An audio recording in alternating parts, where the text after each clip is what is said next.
तो आज हम बात करने वाले हैं एक ऐसे क्रिएटिव जीनियस की जिन्होंने एंटरटेनमेंट की दुनिया का नक्शा ही बदल दिया। जी हाँ, हम माइक निकोल्स की बात कर रहे हैं और उनकी कहानी हम समझेंगे किताब लाइफ इज़न्ट एवरीथिंग के जरिए, उन लोगों की नज़रों से जो उन्हें सबसे करीब से जानते थे। देखिए, इस सफ़र को हमने 5 हिस्सों में बांटा है। शुरुआत होगी नाज़ी जर्मनी से, उनके बचपन से, और हम उनकी लेगेसी तक जाएंगे जो आज भी जिंदा है। तो माइक निकोल्स का सफ़र शुरू होता है 1931 में बर्लिन से। वहां उनका नाम था मिखाइल इगोर पेशकोव्स्की।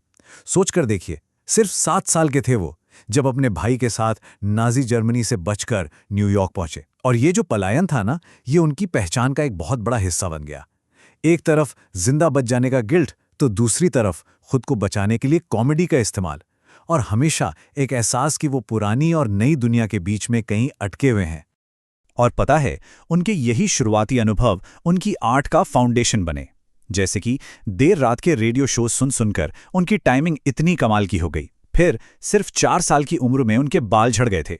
उस दर्द ने उन्हें परफॉर्मेंस की दुनिया की तरफ खींच लिया।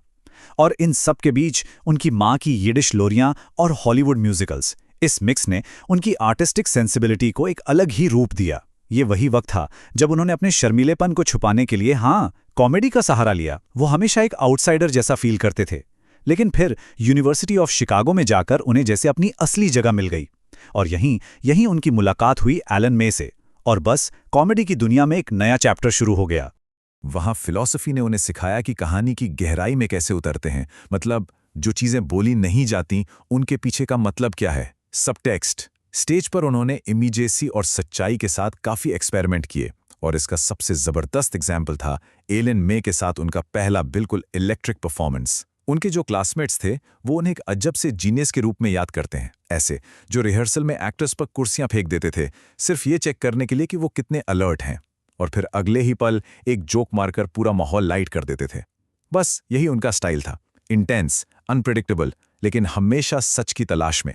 तो शिकागो में जो चिंगारी लगी थी ना, वो जल्द ही एक बड़ी आग बन गई।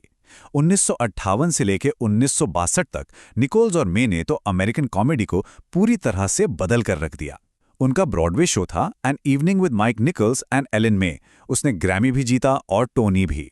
और ये उनकी पार्टनरशिप की पूरी कहानी बताता है। सोचिए, एक तरफ निकोल्स की परफेक्ट टाइमिंग और दूसरी तरफ मे के शार्प डायलॉग्स। जादू था, बिल्कुल जादू। उनकी रिहर्सल्स घंटों चलती थीं, सिगरेट और लेट नाइट टेकआउट के साथ। और नतीजा, ऑडियंस में पहले एकदम सन्नाटा, और फिर ठहाकों का ऐसा शोर कि पूरा हॉल गूंज उठता था। लेकिन इस कामयाबी के पीछे टेंशन्स भी थे, क्रिएटिव डिफरेंसेस, फेम खोने का डर। और इसी उथल-पुथल के बीच में निकोल्स ने एक बहुत बड़ा, बहुत हिम्मत वाला कदम उठाया। कोई फिल्म एक्सपीरियंस नहीं था, फिर भी barefoot in the park direct की और हॉलीवुड में तूफान ला दिया। और उसके कुछ ही महीनों बाद द ग्रेजुएट, जिसने उन्हें सिनेमा के टॉप पर पहुंचा दिया।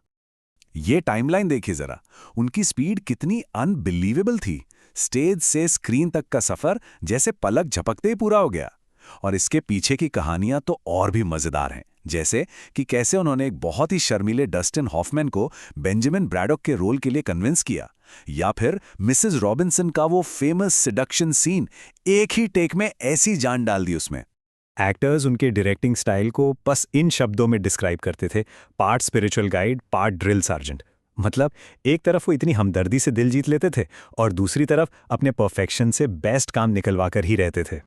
तो चलिए अब हेडलाइन से थोड़ा पीछे चलते हैं और माइक निकोल्स की पर्सनल लाइफ में झांकते हैं। एक ऐसी जिंदगी जो गहरे रिश्तों और कुछ नाजुक कमजोरियों से बनी थी। इसमें उनकी शादियां, जर्नलिस्ट डायन सॉयर के साथ उनका गहरा रिश्ता, और आखिरी सालों में महसूस किया गया अकेलापन, सब शामिल है। उनके जो क्लोज फ्रेंड्स थे वो बताते हैं कि इतने बिजी शूटिंग शेड्यूल्स के बाद भी वो एक बहुत डेडिकेटेड फादर थे। डायना सॉयर के साथ उनकी लेट नाइट फोन कॉल्स अक्सर गहरी फिलॉसफिकल बातों में बदल जाती थी। लेकिन उनका जो परफेक्शनिज्म था ना, वो कभी-कभी उन पर हावी हो जाता था, एक सेल्फ डाउट की तरह जो उन्हें परेशान करता रहता था। और शायद निकोल्स का सबसे बड़ा पर्सनल दुख यही था कि वो कभी भी, कहीं भी पूरी तरह से बिलोंग नहीं कर पाए।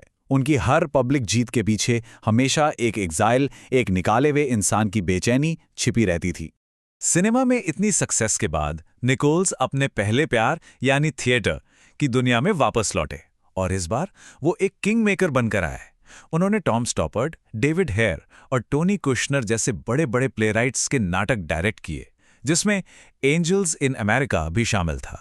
यही उनकी मास्टरी का सीक्रेट था। पहली बात, वो रातों रात पूरे सीन्स रीराइट कर देते थे। दूसरा, वो बोल्ड थीम्स और कमर्शियल सक्सेस के बीच एक कमाल का बैलेंस बनाते थे। और तीसरा, शो की ओपनिंग नाइट पर चाहे कितना भी बड़ा क्राइसिस आ जाए, वो हमेशा बिल्कुल शांत रहते थे। जो प्लेराइट्स उनके साथ काम करते थे, वो कहते हैं कि निकोल्स ने उन्हें स्टोरी की सोल पर ट्रस्ट करना सिखाया। और यही इंटेलेक्चुअल माहौल उनकी फेमस डिनर पार्टीज में भी दिखता था। वहां आर्ट, पॉलिटिक्स, साइकोलॉजी, हर चीज पर जबरदस्त बहस होती थी। उनकी क्यूरियोसिटी की सच में कोई सीमा नहीं थी। उनकी पर्सनल लाइब्रेरी में फ्रॉइड, ब्रेख्त और चेखव जैसे थिंकर्स की किताबें भरी पड़ी थीं। उनकी आदत थी, वो हर किसी की कहानी को एनालाइज करते थे, उसके पीछे की इमोशनल सच्चाई को ढूंढने के लिए। यहाँ तक कि नॉर्मल बातचीत भी उनके लिए अपने कैरेक्टर्स की इनर लाइफ की एक रिहर्सल जैसी थी। और जो लोग उन पार्टीज में जाते थे ना, वो बताते हैं कि उन्हें ऐसा लगता था जैसे वो किसी लाइव प्ले के कैरेक्टर्स हों। निकल्स हमेशा उन्हें ऑब्जर्व करते रहते, धीरे से एनकरेज करते और आखिर में उन्हें इंस्पायर कर जाते थे। अपनी जिंदगी के आखिरी दशक में भी निकोल्स ने काम करना नहीं छोड़ा। फिल्म हो, थिएटर हो या टेलीविजन, तीनों में एक्टिव थे। और जब उनकी हेल्थ उनका साथ कम देने लगी, तो उनके दोस्तों ने उनका हाथ थाम लिया, उनकी शानदार लेगेसी को सेलिब्रेट करने के लिए। उनकी लेगेसी को सम्मान भी बहुत मिले, जैसे 2001 में कैनेडी सेंटर ऑनर्स। फिर 2003 में एंजल्स इन अमेरिका की डायरेक्शन के लिए उन्हें एमी अवार्ड मिला। और 2014 में जब वो इस दुनिया से चले गए, तो उनके कोलीग्स ने उन्हें उनकी हंसी, उनकी गहरी समझ और सच के लिए उनके कमिटमेंट के लिए याद किया। एक्टर्स हों, राइटर्स हों या क्रिटिक्स, सब एक बात पर एग्री करते हैं, माइक निकोल्स का सबसे बड़ा गिफ्ट यही था कि वो आर्ट को इतना रियल बना देते थे कि वो लाइफ जैसी लगने लगती थी।